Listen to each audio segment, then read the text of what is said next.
आपको देखने को मिलेगा कि हजारों जो श्रमिक हैं वो धरातल पर उतरने वाले हैं। तैयारियां पूरी कर ली गई हैं। मई दिवस को किस तरह से मनाया जाएगा, पूरी तरह से रणनीति बना ली गई और इस दिन आपको देखने को मिलेगा कि सरकार के खिलाफ नारेबाजी भी देखने को मिल सकती है, क्योंकि लगातार लंबे समय से श्रमिकों के द्वारा आवाज उठाई जा रही, लेकिन फिर भी न जाने क्यों सरकार की तरफ से इनकी मांगों को दरकिनार कर दिया जा रहा है। इस वजह से कल तमाम तरह के कार्यक्रम होंगे, जनसभाएं होंगी, रैलियां होंगी, प्रदर्शन होंगे और जिसमें ये श्रमिक अपनी मांगों को सरकार के सामने रखने वाले हैं। इसके साथ ही आपको बता दें, आज से जहां देखने को मिल रहा है विधानसभा में असेंबली सेशन की शुरुआत हुई है, तो इसे महिला सशक्तिकरण के नाम से आगे बढ़ाया जा रहा है। इस बीच में देखने को मिला कि विपक्ष के द्वारा लगातार महिला सशक्तिकरण को लेकर सवाल किए गए हैं। महिलाओं की सुरक्षा को लेकर आंगनबाड़ी, आशा बहुएं, तमाम जो महिलाएं धरातल पर कार्य कर रही हैं, उनको लेकर जब आवाज उठाई गई तो सत्ता पक्ष की तरफ से कुछ सटीक जवाब नहीं दिया गया। फिलहाल इस विषय पर ज्यादा जानकारी देते हुए प्रदेश अध्यक्ष विजय विद्रोही ने क्या कुछ कहा है, आप भी सुनिए। विजय विद्रोही जी, आपका हमारे चैनल अटल टीवी पे बहुत बहुत स्वागत है।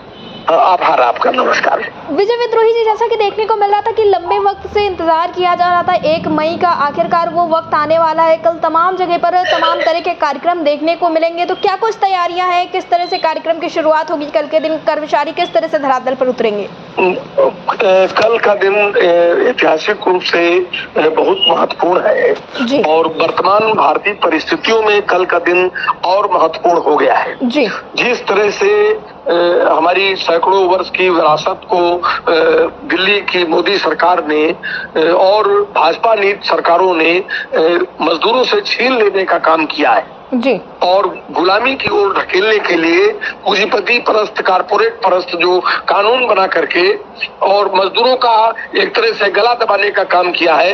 ऐसी विकट परिस्थितियों के बीच में ये मई दिवस है।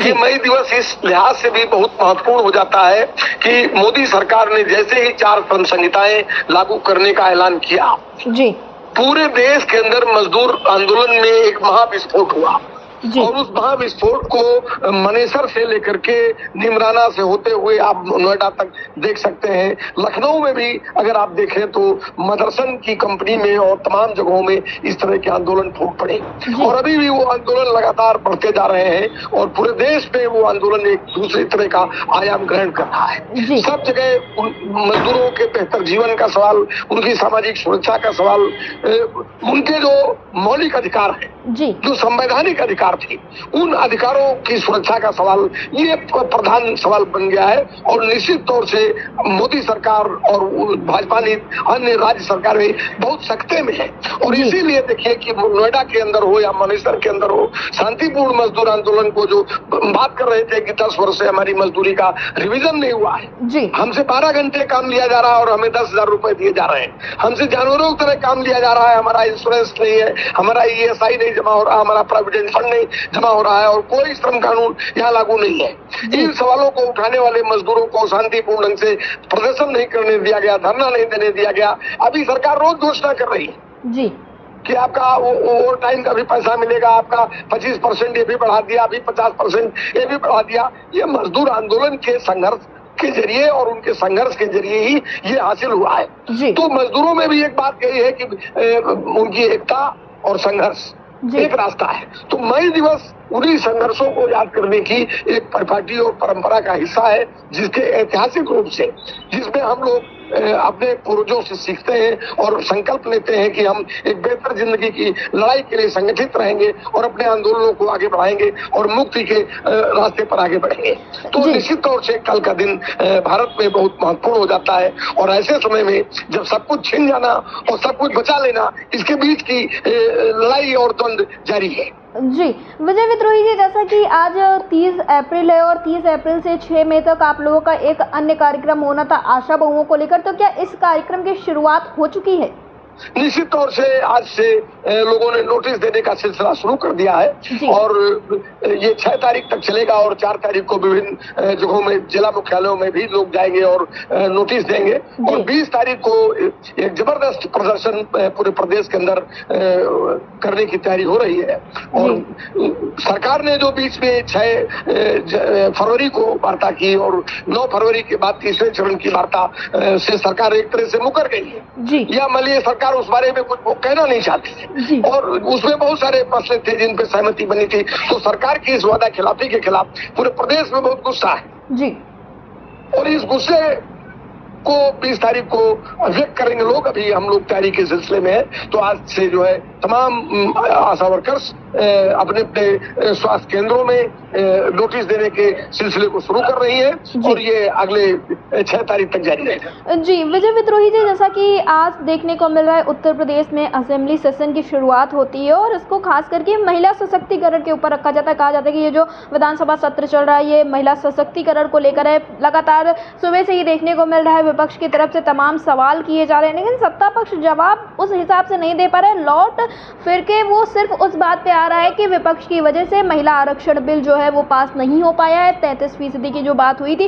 वो सारी चीजें धरातल पर लागू नहीं हो पाई और लगातार ये सरकार खुद को महिला हितैषी सरकार बता रही। इस पर आपका क्या कुछ कहना है? सुबह से ये सिलसिला देखने को मिला है। इस बात को भाजपा और भाजपा के नेता आधी अधूरी बात बता रहे हैं। भाजपा ने बहुत साजिशन एक बिल की आड़ में 3 बिल पेश किए थे जी, और दरअसल में स्वतंत्र रूप से महिला आरक्षण का बिल नहीं था, वो डिलिमिटेशन बिल था।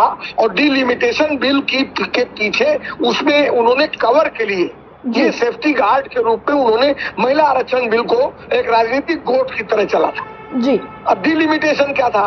उनको 523 सीटों के बाद बजाय भारत के अंदर लोकसभा की 850 सीट करनी है जी, और 850 सीट करने के पीछे का जो उनका मकसद है कि दक्षिण भारत का जो एरिया है वहाँ सीट कम हो जाएगी और हिंदी भाषी पट्टी में और ये जो काऊ बेल्ट है, इस काऊ बेल्ट में सीटों की तादाद बढ़ जाएगी जी, जहाँ पर भाजपा का बड़ा जनाधार है। तो इस जनाधार में तो वो हमेशा के लिए भारत की सत्ता पर लोकतंत्र के नकली लोकतंत्र के जरिए काबिज होने की जो उनकी साजिश है, वो साजिश दरअसल में इस महिला आरक्षण बिल के पीछे छिप करके डिलिमिटेशन बिल लाने का जो उनका कार्य था उसको दरअसल में विपक्ष ने बेनकाब कर दिया जी। और उन्होंने कहा कि 543 लोग जो हैं अभी सत्र में हैं जी, इसमें से आप 50% दे दीजिए जी। अभी 543 लोगों की लोकसभा है, सदस्यों की लोकसभा है, इसमें से आप 50% दे दीजिए जी। यहाँ तक लोगों ने कहा कि लोकसभा का अध्यक्ष का पद और प्रधानमंत्री का पद भी आरक्षित कर दीजिए जी, उसमें भी रिजर्वेशन कर दीजिए, कोई ऐतराज नहीं है। लेकिन 543 में उनको आरक्षण नहीं देना है जी। आरक्षण देने के लिए वो कह रहे हैं कि हमको 850 सीट करनी है पहले, उसके बाद हम आरक्षण देंगे जी। तो बात 850 सीट करना है, आरक्षण देना है कि 543 सीट में आपको आरक्षण देना है। भाजपा की साजिश को इस रूप में समझा जा सकता है जी। तो भाजपा की योजना ये थी कि 850 सीट करना है जी, आरक्षण देना उनका मकसद नहीं है जी। मूल बात ये है कि 33% आरक्षण का बिल विधेयक पास हो चुका है और वो कई वर्ष से गली में धूल खा रहा है जी, उसको लागू करिए आप। 33 पास है, उसको तो लागू कर दीजिए, उसको आप लागू नहीं कर रहे। और 50% के लिए किराए पर महिलाएं बुला करके जबरन समूह की महिलाओं को, जबरन आशा वर्कर्स को, जबरन ये इस मिड डे मील वर्कर्स को, जबरन आंगनबाड़ी वर्कर्स को गाड़ियों में बैठा करके ढो के ले जा रहे हैं। पूरी सब्जी और खाना और फ्री बस और अधिकारियों का दबाव इसके जरिए ले जा रहे हैं और आप अपना महिलाओं को चैंपियनशिप करना चाहते हैं, आरक्षण का सवाल चैंपियन करना चाहते हैं जी।